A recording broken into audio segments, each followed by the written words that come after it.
Hola, mi nombre es Carmen García y paso a explicar las principales estrategias de intervención en el campo de lo social. Para ello es necesario poder hacer una reconstrucción histórica para poder ubicarlas en el contexto social, económico, político y cultural, ¿no? La primera estrategia es la caridad. Ella surgió en el antiguo régimen con el feudalismo, siglo IX y XIII. Y bueno, para poder entender la caridad es necesario, ¿no?, identificar algunos aspectos centrales del feudalismo. El feudalismo es un sistema económico, social y político en el cual la principal relación de producción era la servidumbre y su población era campesina. La formación social se caracterizó por ser una estructura cerrada estamental. Había un orden colectivo por la nobleza terrateniente, sostenido por la nobleza terrateniente, después la guerrera, el monarca, la iglesia y por último la fuerza de trabajo subordinada. El modo de pensamiento que ellos tenían era teocéntrico, es aceptar mi condición porque Dios así lo quiso. Y la iglesia tiene un gran poder, actuaba como señor feudal, era una intervención social.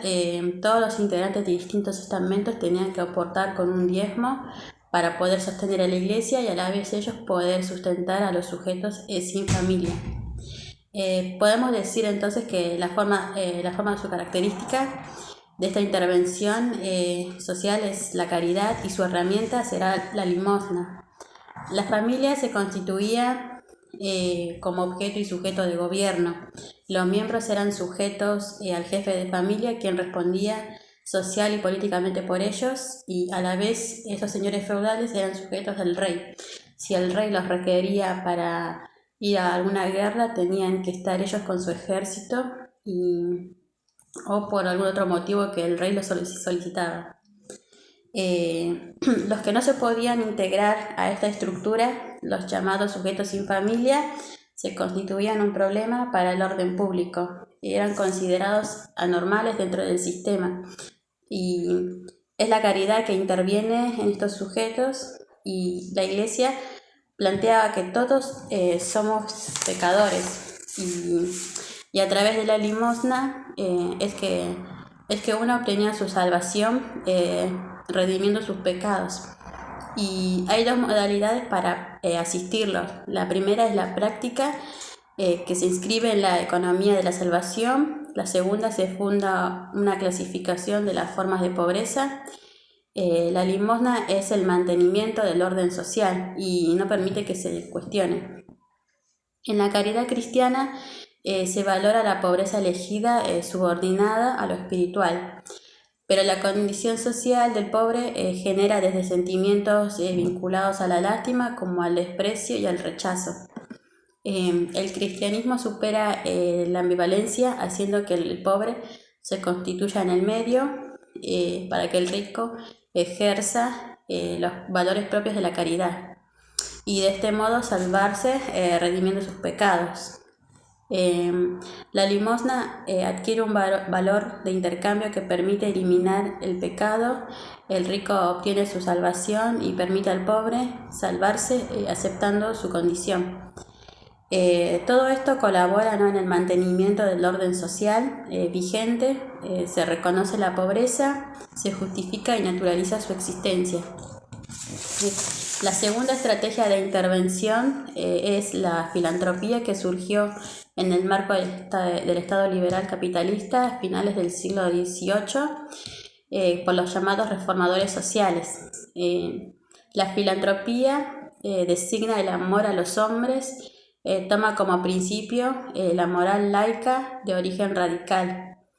Se mantiene durante el siglo XIX como intervención preponderante y a la vez es llevada adelante por la clase burguesa. La filantropía se da a una sociedad que pasa de sostenerse de un pensamiento teocéntrico a adoptar progresivamente características antropocéntricas. Las críticas de la filantropía a la caridad, ¿no?, que resultan ineficaces porque recompensan lo que es la pobreza y mantiene incluso proliferan la caridad, la mendicidad, y bueno, humilla al que la recibe. Ellos consideran, los filántropos, que la caridad lo consideran como una trampa, ya que contribuye a que todo aquel que se resigna a la mendicidad haga de ella un oficio, al mismo tiempo que complace a los ricos a través de sus adulaciones. La filantropía se presenta como una práctica superadora, y las características que ella tiene son: la primera es que es de carácter moralizador, a través de consejos señalando pautas de higiene y normas de conductas destinadas principalmente a las mujeres, y bueno, eran inspeccionadas en su cumplimiento. El objetivo que tenía era el disciplinamiento y control, y se organiza a una distancia entre las funciones del Estado liberal y la iniciativa privada, y se apoya en el consejo. El pauperismo se presenta como un problema, ya que la necesidad de modificar la moralidad del individuo. La filantropía se funda como una práctica pragmática, una ayuda materiales como medio para su influencia moral legítima a través de consejos sobre pautas de higiene y el ahorro. Y bueno, según Doncelon, existen dos polos de estrategias: la asistencial, que es la ayuda material, es lograr que la familia asuma estos cambios y subsistir por su propia cuenta. Después, el médico higienista interviene a través de normas de higiene públicas y privadas, y se utiliza la demanda de la intervención del Estado como instrumento directo. La tercera intervención es el trabajo social, que es una profesión que no se constituye desde una evolución de la filantropía y la caridad, sino que compite y se disputa ese espacio con ellos. Y esa disputa depende del patrón preponderante de respuesta a la cuestión social. Lo podemos entender a partir de su funcionalidad con el orden burgués, cuando el Estado toma para sí en el pasaje del capitalismo competitivo a la fase monopolista, a la respuesta a la cuestión social. Mediante las políticas sociales, que son acciones llevadas adelante por el Estado con la finalidad de disminuir las desigualdades sociales y ejecutadas a pedido de la burguesía. Sus acciones se encaminan con un conjunto de dispositivos que, transformados en bienes y servicios, se presentan como respuesta ante los llamados problemas sociales.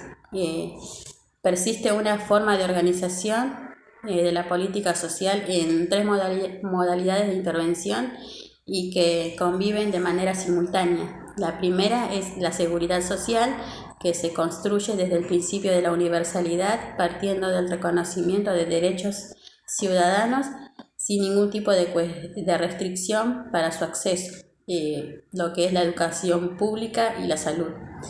Y después está el seguro social, que se organiza en torno a la figura del trabajador asalariado, quien aporta con un porcentaje de su salario. Y por último, la asistencia, que es el acceso restringido dirigida a aquella población que no pueden garantizar su reproducción material a través del mercado y se materializa bajo la forma de transferencia de bienes materiales y monetarios, los subsidios, la asistencia alimentaria. Cabe destacarnos que estas tres estrategias de intervención conviven hoy en día y que, como dije al principio, comparten el espacio hoy en día también.